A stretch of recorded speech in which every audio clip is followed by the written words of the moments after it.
A race on your side, victory. 안녕하십니까? 빅토리 입실의 미우승 대표입니다. 잘 지내셨습니까? 저번 주에 우리가 이제 학업 역량에 대해서 같이 공부를 한번 해봤는데요. 오늘은 2부 진로 역량에 대해서 대학의 학생을 어떻게 평가하는지에 대해 같이 공부해 보도록 하겠습니다. 1부를 못 보신 분들은 1부를 시청하고 2부를 시청하시면 더욱더 이해가 빠를 것입니다. 이왕 공부하는 김에 서울대학교는 어떻게 학생을 보고 있는지도 같이 알아보도록 하겠습니다.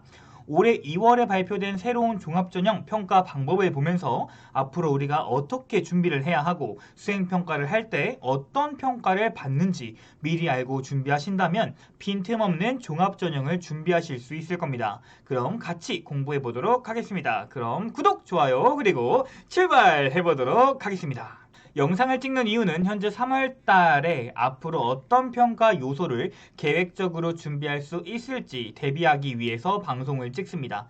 제시된 내용을 가지고 이해를 돕기 위해 재평가한 부분들도 있고요. 주관적인 요소가 다소 포함될 수 있습니다. 각 평가 내용 또한 정량적으로 평가되는 것이 아닌 종합적으로 연계하여 평가하기 때문에 전반적인 이해를 통해 학교 생활을 준비하셨으면 좋겠습니다. 그럼 차근차근 알아보도록 하겠습니다.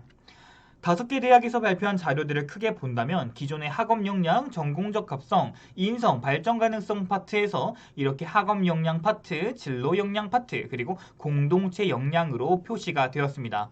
하나하나 학생과 학부모님 입장에서 이해가 될 수 있도록 방송을 이끌어가 보도록 하겠습니다. 또한 저는 오늘 서울대학교 교사 초청 연수 자료 및 서울대학교 학생부 종합전형 안내도를 포함해서 어떤 점들이 대학이 좋아하는지 그리고 어떤 점들이 대학이 좋아하는 학생인지를 조금 더 구체적으로 파악해보는 시간을 가져보도록 하겠습니다.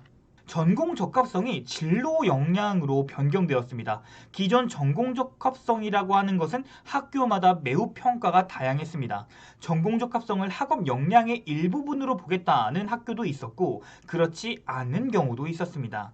사실 학생부 종합전형을 학업 역량이면 학업 역량, 전공 적합성이면 전공 적합성 이렇게 이분법적으로 보기 어렵습니다. 학업 역량에도 인성이 들어가 있고 전공 적합성에도 학업 역량이 들어가 있기 때문입니다.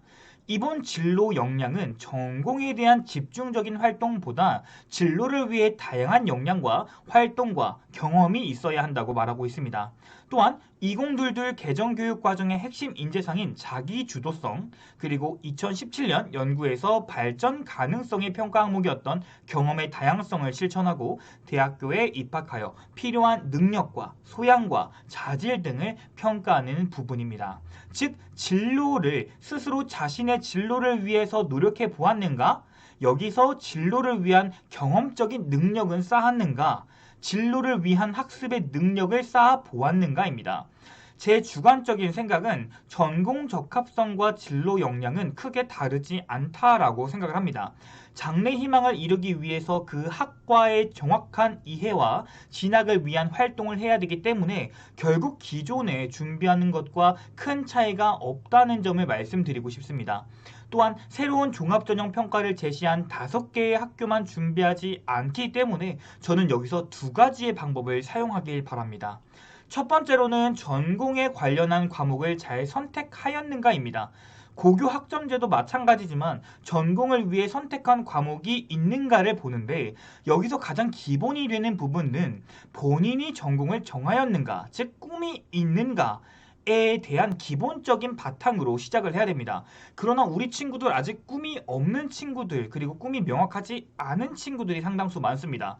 이 진로를 먼저 정해야 구체적인 라인이 나오기 때문에 특히나 평가 항목이 줄어드는 2024학년도, 2025학년도 학생들은 서둘러 진로를 정해야 할 것입니다. 또한 전공을 위한 능력은 전공에 대한 과목과는 조금 다른데요. 이 전공에 대한 역량 및 능력은 과목 선택이 아닌 미래의 전공을 위해 필요한 전공 성격이 드러나야 할 것입니다. 위의 자료는 진로 선택 과목을 대학이 어떻게 평가하는지 알려주는 중요한 지표입니다. 마찬가지로 경희대, 건국대, 연세대, 중앙대, 한국외대가 공동으로 연구한 자료입니다. 전공에 따라 진로 선택 과목을 나누기보다는 이렇게 계열별로 필요하다고 생각하는 선택 과목을 제시하였습니다. 인문 계열의 경우 고전 읽기가 가장 높았고, 자연 계열의 경우는 자연 계열과 공학 계열, 의학 계열 같은 경우는 실용 영어 파트가 가장 높게 형성이 되었습니다. 수학의 경우는 사회과학 계열은 경제수학, 자연과학 계열은 수학 과제 탐구, 공학 계열은 기하, 이를 중점적으로 선택하길 권장드립니다. 영어의 경우는 인문 계열에서는 영미 문학 읽기나 영어권 문화를 선택하는 것 외에 다른 계열에서는 선택의 폭이 다소 좀 높았습니다. 사회과학 같은 경우는 인문에는 큰 차이가 없지만 사회과학 계열의 경우 사회 문제 탐구가 가장 중요시하다라고 필요하다고 말하고 있습니다. 이런 것들을 보면 학교가 계열별로 큰 틀로 나눠서 선택 과목을 선택하라라고 되어 있습니다. 자, 그렇다면은 이 선택 과목은 어떻게 평가가 되는 것일까요? 가장 높은 점수를 받은 것은 방안 3번이며 진로 선택 과목의 이수, 과목수, 과목의 난이도 수준, 전문 교과 이수 여부를 판단하고 있습니다. 즉 얼마나 진로 선택 과목의 난이도가 있었는가, A는 몇 %인가를 보고 있는 부분이었습니다. 두 번째로는 세특, 이렇게 세특을 중심으로 평가하겠다고 합니다. 즉 A는 당연하고 그 속에서 본인은 왜 선택을 했으며 그로 인해 어떤 진로를 가지고자 하는지 명확하게 드러난 세특을 원하고 있습니다. 세 번째는 과목별 성취도, 그리고 성취도 분포 비율, 원점수나 평균 등을 제시한다고 합니다. 그리고 네 번째는 성취도보다는 전공 관련 이수를 하였는가, 이런 것들을 평가한다고 합니다. 과목 수도 굉장히 중요한데요. 이렇게 4과목을 선택한 학생보다 7과목을 수강한 학생을 교과 성적이 비슷한 경우에 기초 소양을 고려할 때는 더 좋은 평가를 할 것이다 라고 평가를 하기로 했습니다. 진로 선택 과목을 중요시하는 거는 이렇게 서강대학교도 이렇게 평가를 하는 부분들이 있는데요. 예를 들어서 1.0등급이 800점이고 1.5등급이 750점이고 2.0등급이 이렇게 700점이었습니다. 근데 여기서 보는 건 A는 당연한데 본인의 학교에서 A를 90%에게 주는 경우는 55점을 줄 거야. A를 20%밖에 안 줬는데 너가 20% 들어가 있다면 90점을 줄 거야. 이렇게 평가를 하고 있습니다. 즉 다시 말해 본인이 1.25등급의 성취도 A를 받았다고 한다면 775점에다가 55점을 더한 830점이 될 것이고요. 1.5등급의 성취도 A를 받았다라고 한다면 750점에 90점을 더해서 840점이 될 겁니다. 이런 식으로 2022학년도 서강대학교 교과전형 같은 경우는 이렇게 평가를 되고 있지만 학생부 종합전형에서도 이제 이런 평가를 줄 수 있다. 정성적인 평가를 할 수 있다라고 말씀을 해주고 있는 겁니다.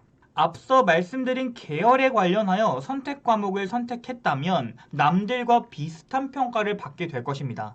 하지만 우리는 내가 받은 성적보다 더 높은 대학에 가길 희망하고 내가 나보다 성적이 높은 학생들보다 우수한 평가를 받아야 한다면 조금 더 깊은 전공을 위한 능력이 있어야 한다고 판단했습니다. 그래서 저는 학과별로 어떤 능력과 과목 성적이 우수해야 하는지를 알아보았습니다. 국어 국문학과, 영어 영문학과, 중어 중문학과 등 어문 계열의 경우는 문학, 역사, 제2외국어 능력이 높아야 했고 전공 능력으로는 글쓰기 능력, 독서 능력 등이 필요했습니다. 반면에 이렇게 일본학과, 즉 어문학 혹은 어학이 아닌 경우는 언어뿐만 아니라 그 나라의 역사, 경제, 문화, 정치 등을 다양한 파트의 역량이 필요하다는 것을 알 수 있었습니다. 위의 모든 학문에서는 한문의 중요성이 매우 높았으며 국어, 영어, 제2외국어 능력이 매우 높게 평가되고 있습니다. 경제학과, 국제통상학과, 경영학과, 회계학과 등 수학 능력을 중심으로 경제나 법 등이 중요했고 창의적인 문제 해결 능력과 통계를 해석하고 분석하는 능력이 필요했습니다. 그래서 내가 전공에 꼭 관련되지 않아도 어떠한 자료를 분석하거나 그래프를 분석하는 역량이 들어가 있다면 더 좋은 평가를 받게 될 것입니다. 또한 경제 분야에 관심이 많아 경제학과를 내가 지원하고자 하는 학과와 연관시키는 것도 매우 중요한 역량이 될 것입니다. 마지막으로는 사회를 바라보는 눈이 있어야 하므로 평소에 시사 문제나 현상에 대한 탐구를 해보는 것이 매우 바람직하겠습니다. 그 외 학과들은 빅토리 입시랩 홈페이지 내에 입시 자료 게시판에 올려놓도록 하겠습니다. 이런 전공 가이드북을 참고하시면 내가 지원하고자 하는 학과에서 어떤 것들을 가르치는지 그리고 어떤 과목과 역량이 필요한지를 확인하실 수 있을 겁니다. 전공에 관련 없는 과목이라고 한다면 전공에 대한 능력을 어필해 주시고 전공에 관련이 있는 과목이라면 세특에서 전공 관련 탐구 활동을 진행해 주시면 빈틈없는 생기부를 만드실 수 있으실 겁니다. 두 번째는 전공에 관련한 과목을 이수하기 위해 추가적인 노력을 하였는가입니다. 앞서 말씀드린 과학과목 4과목보다는 과학과목 7과목을 선택한 학생이 높은 평가를 받게 된다고 말씀을 드렸습니다. 그럼 내가 과학 중점반이 아닌 학생 혹은 학교에서 개설이 되지 않아 피치 못할 사정으로 수강을 할 수 없다면 이렇게 공동교육 과정이나 온라인 수업이나 동아리나 독서 등으로 개인적인 학습 노력을 할 필요가 있습니다. 지난번에도 제가 말씀을 드렸지만 서울대학교 교사 연수 자료엔 이런 말이 있습니다. 내가 물투를 꼭 들어야 하는데 꼭 들어야 하는 학과인데 듣지 못했다. 학교가 개설이 안 됐다. 그러면 현재 상황의 한계를 극복하기 위해 본인은 어떤 노력을 했냐입니다. 즉 내가 꼭 필요한 과목이 개설되지 않았다면 공동교육과정 클러스터로 수업을 듣거나 진로활동에서 혼자서 공부했습니다 라는 모습을 보이거나 아니면 동아리에서 공부를 해보거나 이것도 저것도 안 된다면 독서를 통해 지식을 확장했다는 모습이 반드시 세특에서 어필이 되거나 이것도 안 되면 담임선생님께 부탁해서 2학년 때까지는 행동 특성에 본인이 스스로 공부했습니다 라는 모습이 보여줘야 할 것입니다. 단 기본적인 등급으로 나오는 학업 역량이 안 나오는데 무리하게 이렇게 공동교육과정이나 온라인 수업 등등을 심화해 볼 필요는 없습니다. 어느 정도 내가 성적이 나오고 난 다음에 그리고 추가 활동을 해야지. 물리가 9등급인데 물리2 듣고 공동교육과정 듣고 독서하고 이러는 것보다는 일반 선택 과목 즉 공부에 충실히 하는 시간을 가지시길 추천드리겠습니다. 세 번째는 이렇게 학습 단위에 따라 이수하였는가인데요. 이 부분은 학생의 역량보다는 학교가 얼마나 과목을 열어주느냐에 따라 달려 있습니다. 최근에 특목고에서 전문교과 혹은 교육과정 이런 것들을 많이 반영하고 있지만 이것보다 중요한 것은 앞서 말씀드린 일반 선택의 과목의 등급입니다. 그러니까 학교 입장에서는 학생들의 진로를 미리 파악하고 경쟁적으로 타 학교에서 뭐 이거 열렸으니까 우리도 열어야지 이런 차별화를 위한 과목 개설이 아니라 현재 우리 학생들의 진로를 먼저 파악해보고 선택 과목의 개방성을 고려하는 것이 가장 바람직하겠습니다. 두 번째는 전공에 대한 관련 교과 성취 수준입니다. 전공 혹은 계열에 관한 과목을 얼마나 잘해봤니?입니다. 하지만 여기서 얼마나 잘하였는가는 본인의 학교 기준이 아닌 지원자 속의 본인의 위치입니다. 전부 다 잘하면 너무나 좋겠지만 전공에 대한 관련 과목이 평균이, 편차가, 성취도는 어떤지 물어보고 있습니다. 자, 여기 보이시는 이 자료 같은 경우는 2022학년도 서울시립대 학생부 종합전형 합격자 컷입니다. 너무나도 감사하게도 이렇게 일반고 따로 나눴고 자사고 따로 나눴고 특목고 이렇게 등급으로 다 나누었습니다. 물론 학생부 종합전형에서 등급으로 학생을 평가하기에는 다소 무리가 있지만 이 정도의 등급대의 학생들이 합격을 한다라는 메시지를 전달해주고 있습니다. 공대의 경우 일반고는 한 2등급대 초반, 특목고는 6등급대까지 친구들도 합격을 하였습니다. 그럼 단순히 특목고라서 6등급도 합격시켜준 거니? 라고 물으실 수 있겠지만 그것이 아니라 특목고의 6등급, 5등급은 일반고의 2등급 정도의 학업 역량을 가지고 있다라고 평가했기 때문에 합격이 가능하리라 판단합니다. 즉 등급으로만 봤을 때는 이 특목고 친구가 당연히 일반고 친구를 이길 수 없겠지만 특목고의 5등급을 야 너는 평균 이하다 라고 보기에는 다소 무리가 있다는 겁니다. 옆에 이렇게 이해가 쉽도록 표를 한번 만들어 보았습니다. 과목 평균이 비교적 낮고 1등과 꼴등 간의 격차가 크고 일반고에서 92점을 받아서 2등급을 받게 되었어요. 그리고 이거 맞아. 물론 칭찬받아야겠지요. 하지만 원점수가 93점인 특목고의 경우 학교 수준도 높고 1등과 꼴등 간의 격차도 작아서 두 문제만 틀려도 5등급이 되어버리는 이런 경우가 생겨납니다. 과연 이 93점의 5등급인 이 학생을 공부 안 했구나 라고 설명할 수 있을까요? 학생부 종합전형은 이렇게 학교의 수준과 평균과 편차 등에 따라서 학생을 정성적으로 평가하고 있습니다. 석차 등급이 없는 진로 선택 과목의 경우 성취도별 분포 비율을 고려한 ABC로 이렇게 평가가 되는데요. 원점수와 과목 평균, 이수 단위, 수강자 수 이런 것들을 종합적으로 평가합니다. 얼마나 어렵게 성적을 받아내었는가, A는 몇 %인가, 수강자 수는 적었는가 많았는가 등등 이런 정성적으로 평가를 하게 되는데요. 이는 앞서 말씀드린 2022년도 서강대학교 교과 환산에서도 간접적으로 볼 수 있었습니다. 자, 예를 들어 A라는 친구와 B라는 친구가 있고 과목명과 원점수는 둘 다 동일합니다. 이때 과목 평균을 보고 얼마나 어려웠는데 점수를 획득했는가를 볼 수가 있었고요. 또한 A의 비율은 얼마나 되는가에 따라서 같은 과목과 원점수라고 할지라도 평가가 달라질 수 있다라고 말씀을 드리고 싶습니다. 이것 외에 또한 교과를 종합적으로 평가하겠다라는 교과 종합평가도 있는데요. 이는 이번 연도 경희대학교 지역균형전형에서 교과의 세 특만 평가하겠다고 교과 종합평가 30%가 명시되어 있습니다. 학생부 교과 전형을 준비를 하던 학생부 종합 전형으로 준비를 하든 상위권 대학 합격을 위해서는 진로 선택 과목의 학교 전략과 본인의 노력과 그리고 세특의 중요성도 다시 한번 알 수 있는 부분들이었습니다. 또한 일반 선택 과목과 진로 선택 과목을 따로 보지 않는다는 점을 말씀드리고 싶습니다. 자, 예를 들어서 1학년 통합과학에서 1등급을 받은 학생이 2학년 때 물리학 2등급을 받았고 3학년 때 물리 2시간에 95점에 A를 받았다면 이 학생은 물리를 잘하는 친구구나, 대단해 라고 어필 받으실 수 있을 겁니다.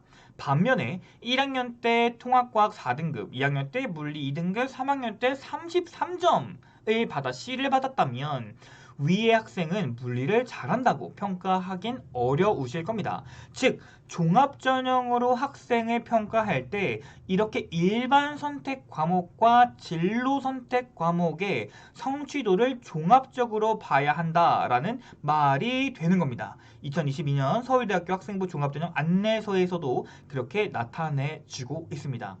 물론 모든 과목을 다 잘하면 좋겠지만 그렇지 못하다면 자신의 진로에 관련한 과목을 3년 동안 잘 공부를 해야 우수한 평가를 받을 수 있다는 점을 말씀드리고 싶습니다.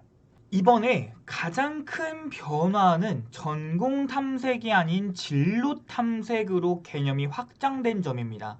저는 평소에 생활기록부를 분석하고 가장 마지막에 생기부를 보고 던지는 질문들이 있습니다. 아마 저한테 컨설팅 받아보신 분들은 공감하실 수 있을 텐데요. 그래서 너는 경영학과에 와서 뭐 하고 싶어? 라고 물어봅니다.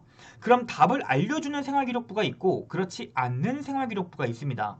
제가 말씀드리고 싶은 부분은 진로를 탐색하는 과정에서 이루어진 활동이나 경험, 노력을 평가한다고 하는데, 자, 예를 들어 경희대학교 경영학과를 오는 학생들은 공부도 잘하고 생기부도 경영에 어느 정도 맞춰서 왔을 겁니다.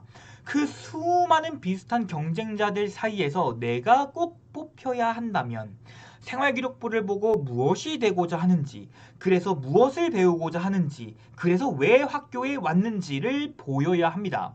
그 꿈을 위해서 진로를 탐색하는 과정이 있어야 되고 다양한 활동과 참여가 있어야 합니다.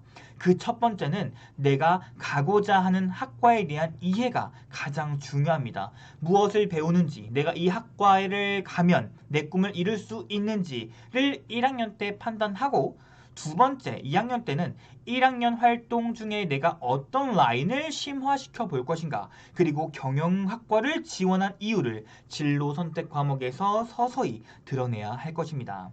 세 번째는 2년의 활동을 토대로 성취의 결과물을 만들거나 실제로 활용해보고 적용해보는 활동입니다. 1학년, 2학년 때 경제 파트에서 가격 결정의 원리를 공부했다면 직접 3학년 때는 물건도 팔아보고 홍보도 해보고 이런 활동을 실제로 나와야 될 것입니다. 이것이 대학이 말하는 성취이며 자기주도적이며 도전정신이 되겠습니다. 생기부를 꾸며 경영학을 졸업하고 할 수 있는 활동 중 무엇이 되고 싶어서 이 학과에 온 거야? 라고 글로써 표현이 자세히 되어야 할 것입니다. 그런데 이 모든 것들을 하기 전에 가장 중요한 영순위는 내가 진로가 무엇인지 빨리 결정하는 것이 가장 중요하겠지요. 선생님, 그럼 진로에 관련해선 어떤 주제로 탐구 주제를 잡아야 할까요?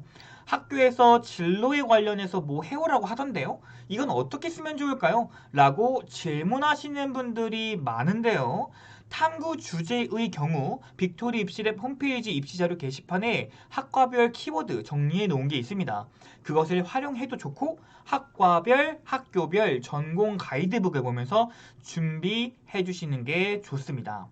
어떤 탐구 주제를 잡기 전에 더 중요한 것은 내가 이 수행평가로 어떤 나의 능력을 어필할 것인가입니다. 질문 하나 드리도록 하겠습니다. 자, 여기 나와 있는 밥, 참기름, 나물, 고추장 이 네 가지 식재료가 비벼진 음식은 무엇일까요? 그것은 바로 이런 비빔밥이 되겠죠.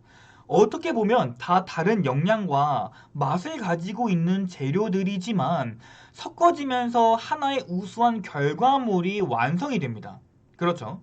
학생부 종합전형도 마찬가지입니다. 각각의 재료가 모여서 비빔밥이 만들어지던 각 학과가 모여서 하나의 학과를 만들어냅니다. 글로벌 경영학을 준비하는 것처럼, 광고 홍보학을 준비하는 것처럼, 산업 경영학을 준비하는 것처럼 이렇게 활동을 하다 보면 어느샌가 나의 생활기록부는 경영학을 가리키고 있을 것입니다.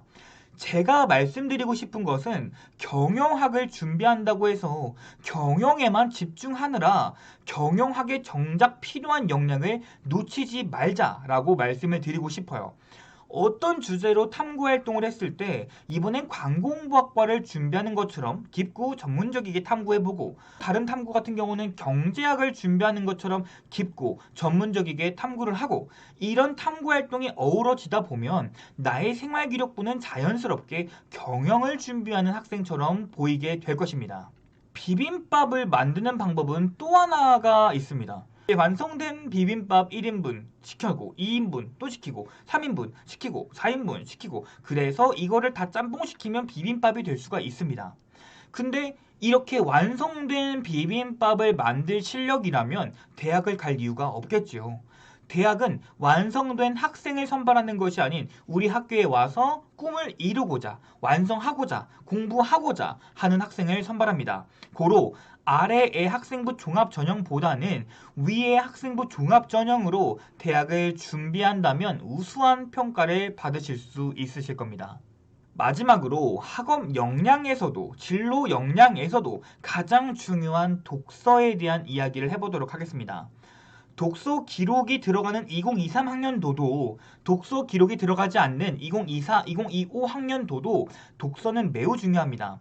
무슨 활동을 하더라도 시각을 넓혔는지 얼마나 성장했는지 세특에서 독서활동 기록을 통해 다양한 지식을 보고 싶다. 이렇게 3번 진로 탐색 활동과 경험 속에서 중요하다고 평가하고 있습니다. 독서를 통해 전공에 추가 노력을 해보았는가? 전공 관련 교과 노력에서 확인할 수 있었고요. 1부에서 말씀드렸던 새로운 지식을 획득하기 위해 노력해 보았니? 일부 학업 역량 속의 학업 태도에서 볼 수 있었습니다. 마지막으로 서울대학교 교사 연수 자료집에서 독서는 생각의 힘을 키운 학생으로 매우 중요하게 평가됩니다. 책을 읽은 것도 매우 중요하지만 그것보다 더 중요한 것은 책을 통한 지식의 습득으로 이제 그것을 활용해 보았는가입니다. 즉, 책을 읽고 활동을 해보고 그것을 통해 지식을 확장한 경우, 그 경우는 우리가 수행평가에서 보여줘야 할 문제입니다. 그러니까 수행평가를 학업 역량을 글로써 작성하는 이런 세부 능력 특기 사항이 매우 중요하겠고, 그 속에서 무엇을 읽고 라는 말이 있으면 이 학생은 책을 읽고 이런 활동을 했구나 라고 평가를 하게 되는 겁니다. 그러니까 우리 학생들, 여러분들은 독후감을 수행평가 제출할 때 시키지 않아도 같이 냈으면 좋겠고, 우리 학교 선생님들께서는 코로나라고 맨날 문제풀이만 했다고 문제풀이 써주시지 마시고 학생들의 다양한 역량을 위해 노력해 주시기 바랍니다. 오늘 방송은 여기까지 하겠습니다. 학생부 종합전형의 진로 역량이 많이 변화하기보다는 기존의 4가지 역량이 자유로이 어울리는 듯한 느낌을 받았습니다. 학업 역량은 진로 역량과 뗄 수 없고 진로 역량은 인성평가와도 뗄 수가 없는데요. 오늘 2부 방송을 보시고 학교가 어떻게 평가하는지 이해가 되시면 좋겠습니다. 공부를 하면 할수록 더욱 어려워지고 풀어야 할 문제들이 많아지는 것을 느낍니다. 이는 스스로 학습을 하고 있다는 증거이기도 하며 앞으로도 발전할 수 있다는 의미이기도 합니다. 이 방송을 보시면서 함께 공부하고 어려움을 극복해 나갔으면 좋겠습니다. 지금까지 빅토리 입시랩의 이우승 대표였습니다. 잠시 후에 1대1 라이브를 통해서 학부모님들의 고민, 학생 여러분들의 어려움을 같이 해결해 나가는 시간을 가져보도록 하겠습니다. 시청해 주셔서 대단히 감사합니다.